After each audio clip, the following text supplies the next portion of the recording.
Saturday morning Denver traffic. Yeah, just delivered unit. If you've seen the picture on Facebook, or in the video, you notice that drain pipe was hanging pretty low. Well, it broke the little string holding one of the release levers on. The release lever's still there. I couldn't see anything wrong. They say they got to rebuild it. I don't know. So they're going to report that. It's going to go against my deductible, which means my deductible goes from $1,500 to $3,000, unless I just pay it out of pocket. That depends on how much it is. I don't know why they got to rebuild it, but that's how shit goes. So anyway, on my way home now. Yeah, fourth delivery. Went all right. Being a travel trailer, pulling it on the bumper pull, the weight distribution hitch. Yeah, I like the fifth wheels better. Going through Nebraska, an area where it said the wind speed was 0, gust of wind came up and blew that thing. It got my attention. I've pulled the fifth wheels through wind, 20, 24 mile an hour, 25 we're supposed to shut down. And it was a little sketchy the way it was moving around, but, just one little wind gust sent that thing, and the truck's going by. And if you got a wind, and then you get a gust, and then a truck going by at the same time, that's what knocks the trailers onto their side and causes the wrecks. But anyway, it wasn't too bad. And the weird thing is it was the lightest trailer yet, and it paid more than the two fifth wheels I hauled there, $50 or something. But gotta keep an eye out on the brake lights up there. And it's probably like this everywhere, but it just, well, I know it is because you're driving through Chicago and Indiana, but for some reason, everybody has lost the ability on how to merge onto an interstate. They either merge on at 30 miles an hour, wait about a quarter mile, then speed up. Or if there's some traffic and so you let off a little bit just to let them merge on because you're in the right lane and you can't move over, they'll frickin' slam on their brakes and stop because they're stupid. I hate people. That's why I kind of like doing this job. The only person I gotta like is the guy up here. Even sometimes I don't like him, but I can deal with him. So last night at the truck stop, Big Springs, Nebraska, pulled in, I took my shower, was parked, two trucks, two semis pulled in next to me, it was a pull-through spot, and they pulled in the opposite way I did. So while I was sleeping, about 6 trucks decided to park right in front of me, blocking everything, because they don't give a shit about RV transport. Well, they don't give a shit about semi-trucks either, but so yeah, leaving there this morning at about 4:30, I had to back out of the parking spot. I guess maybe, yeah, 4:30, 4:45. Not that big of a deal, just irritating that I had to do it. I could have gone and knocked on doors, but I'd have had to knock on at least 6 doors to get trucks to move so that I could pull out, and chances are they weren't going to do it if they even understood what the hell I was saying. And yeah, you can see, well, you can't see, for absolutely no reason, it was freaking damn near stopped.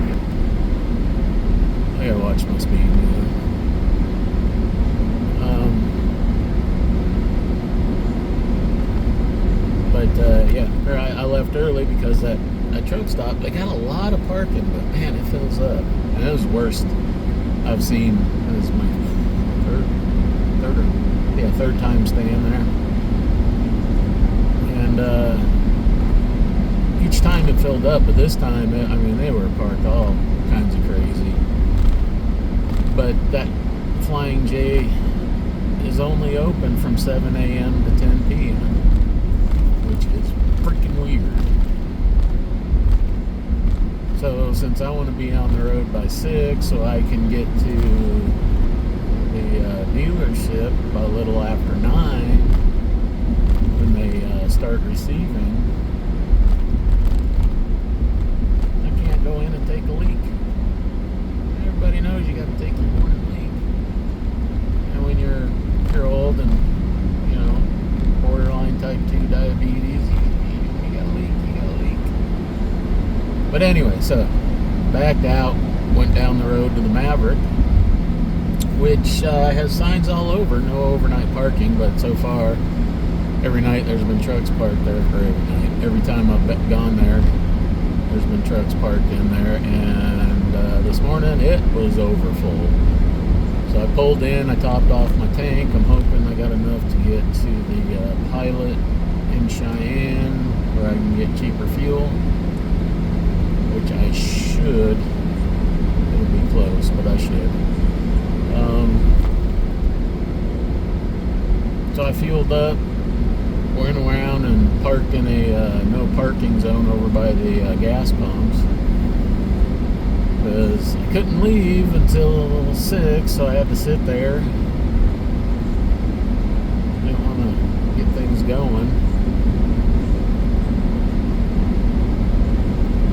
So I sat there, dicked around on my phone for a while, drank some coffee, which might have been a mistake because it knocked something loose on the way to Denver. I had to pull into a rest area.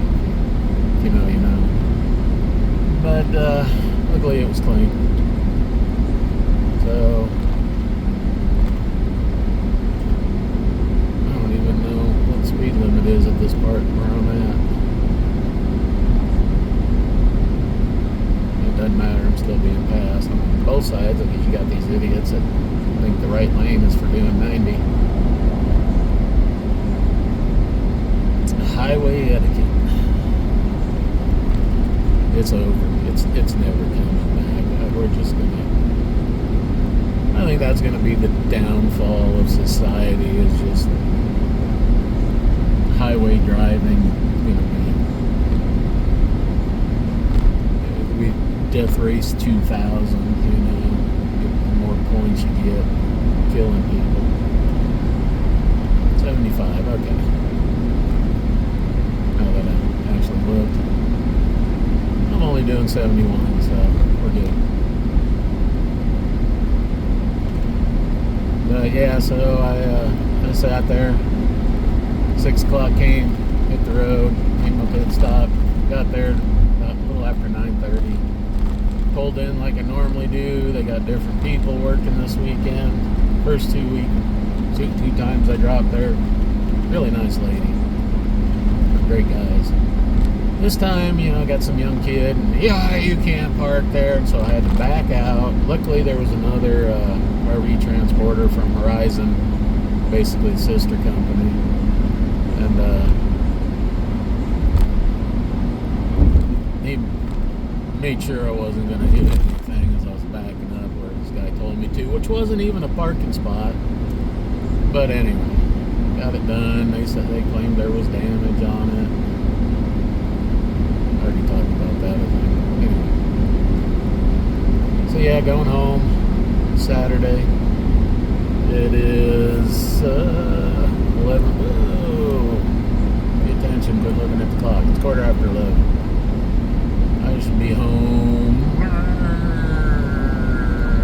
Let's see, about 1 o'clock.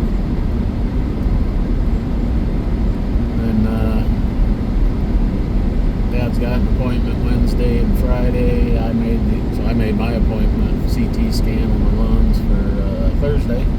Figure I'm going to be home anyways. It's kind of a bummer because needing to be home Wednesday, Thursday and Friday. If I were to leave right now to get back to Indiana Saturday and Sunday, I wouldn't make it back here because pulling a trailer can't quite get it done and delivered in 2 days. It takes the morning of the third day, the way I run. Well, move over, buddy. You got your turn signal on. There's plenty of space. Or are you just going to be an idiot and drive with your turn signal on? You know, that new Corvette, you probably can't see that you got your turn signal on. I'm getting morons. And we're slowing down again. Behind this horse trailer. I don't know what I can't see up ahead.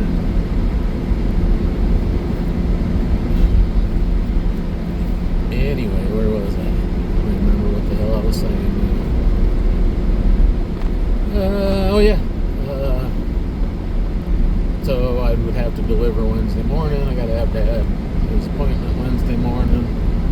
So it's another delivery and then basically a week off. But then I don't have anything until This is May. June 6th.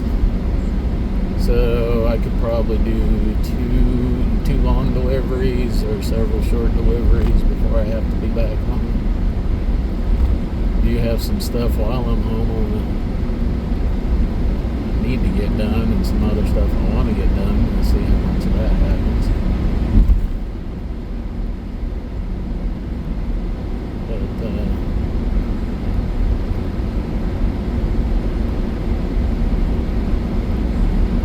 than that, I gotta call my accountant, get everything all set up to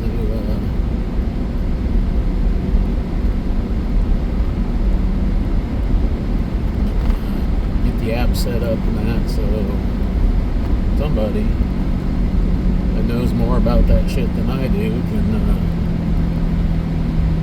figure it out tax-wise and shit, since I'm 1099.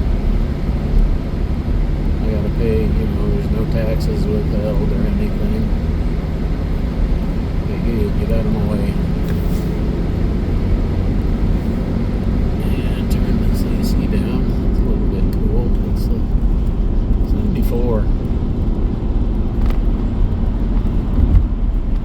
I've found now that I've gotten older, so especially since I've lost all the weight, I get cold really easy. I still get hot really easy. So I've got like a tenth of a degree comfort zone. It's like 68.2 degrees and I'm perfect. Any warmer than that I'm hot, any cooler than that I'm cold, and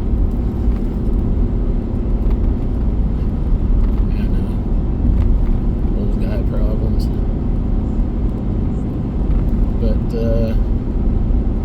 yeah, so we're gonna end this here. Just figured while I was sitting there I'd update what had happened, and lasted a little longer than I thought because I just started yapping. Anyway, like, share, subscribe, ring the